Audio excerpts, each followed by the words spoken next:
हिल जाता है कि रोम रोम से आवाज यही आती है, रोम रोम से आवाज यही आती है, योग मेरा साथी है, योग मेरा साथी है।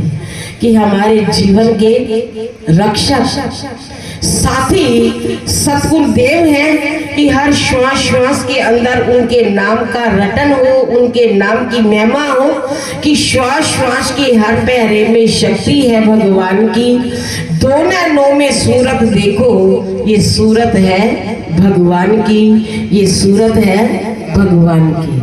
कि जैसे ही हम आंखों को बंद करते हैं तो स्वरूप सतगुरुदेव का दृष्टि गोचर होता है, दर्शन और दीदार होते हैं। और पूरी रात जब रात को सोती है ना, तो उस वक्त ध्यान का होता है, पूरी रात गुरुदेव के चरणों में कि सुबह उठना है और यात्रा पर जाना है। तो ये सतगुरुदेव ने कितनी बड़ी महान कृपा की कि हमें अपने चरणों के अंदर बुलाया। श्रीमद् भागवत महापुराण के अंदर बता रहे हैं कि योग साधन द्वारा मोक्ष की प्राप्ति। श्री कपिल भगवान बोले कि अब मैं तुमसे एक ऐसा योग कहता हूं कि जिसके अभ्यास से मन उत्तम मार्ग को प्राप्त हो जाता है। कि कपिल भगवान कि हम सबको एक ऐसी युक्ति योग साधना बतला रही हैं कि जिससे अभ्यास से मन उत्तम मार्ग को प्राप्त हो जाता है। कल्याण की इच्छा रखने वाले पुरुष को चाहिए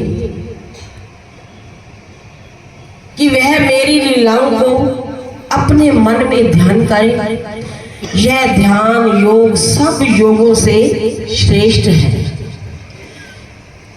कि अपने ध्यान को हमेशा ध्यान योग के अंदर लगाकर रखो कि जब मेरी लीलाओं को अपने मन में ध्यान करता है, यह ध्यान योग सब योगों से श्रेष्ठ। ध्यान करते करते जब मन एकाग्र हो जाता है, तब साधक को बड़ा आनंद आता है।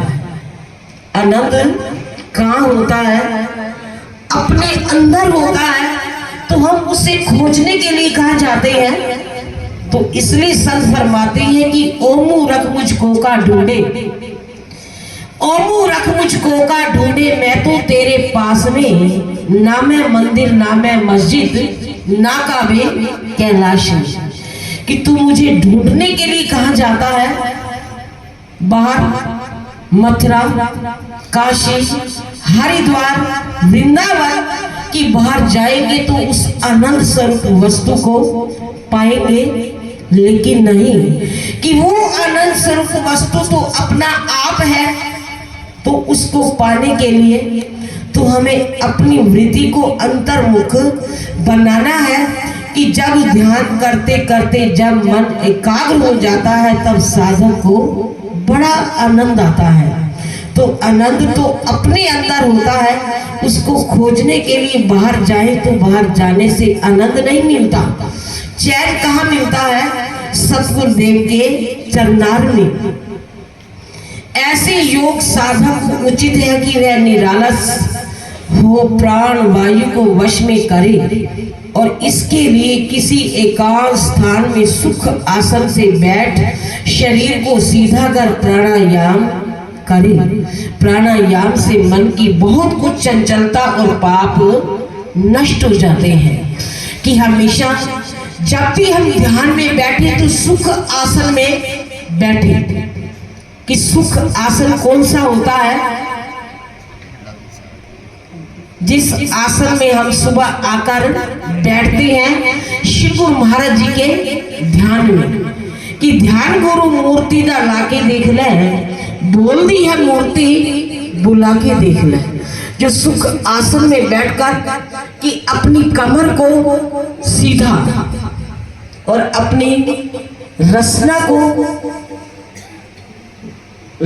ऊपर लगाकर ध्यान में ऐसे निमग्न हो जाओ कि अपने आप का हमें ध्यान ही ना रहे। कि मेडिटेशन कैंप लगाए जाते हैं, तो सतगुरुदेव ने अपना ये 68 तीर्थों का ये मेडिटेशन कैंप लगाया हुआ है कि हमेशा हम योग साधना के अंदर आकर बैठे, अपनी वृत्ति को हर तरफ से मन को मोड़कर गुरुदेव के पावन चरणों में लगाएं कि जब हर तरफ से मन मुड़ जाता है, प्राणायाम से मन की बहुत कुछ चंचलता और पाप नष्ट हो जाते हैं। फिर मुझ में धारणा कर संसारिक वस्तुओं से चित्त को हटाकर मन को मुझ में लगावे। आसन और प्राणायाम से मन योग युक्त एवं निर्मल हो जाता है। एक एकाग्र भाव से नासिका के अग्र भाग में मन की दृष्टि से मन को वहां स्थित कर भगवान की सुंदर मूर्ति का ध्यान करें।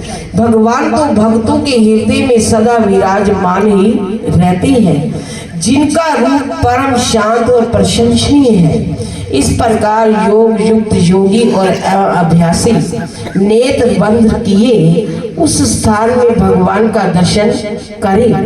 उनके उस रूप को देखने से उनका मन शांत और नेत्र संतुष्ट हो जाते हैं। तब उस अवस्था में अभ्यासी भगवान के संपूर्ण अंगों का अपनी मानसिक कल्पना द्वारा ध्यान करे। भगवान के जिस अंग पर दृष्टि जावे वहीं उन्हें देखता और मन जहां जहां जाए उसे बाह्य जगत से हटाकर ध्यान में भगवान की सुंदर मूर्ति के किसी भी अंग को देखे तो सब प्रकार अपने मन को सुंदर स्वरूप में लय कर देवे। तो ये अभ्यासी के कितने नियम बता रहे हैं कि एक अभ्यासी को ये सारे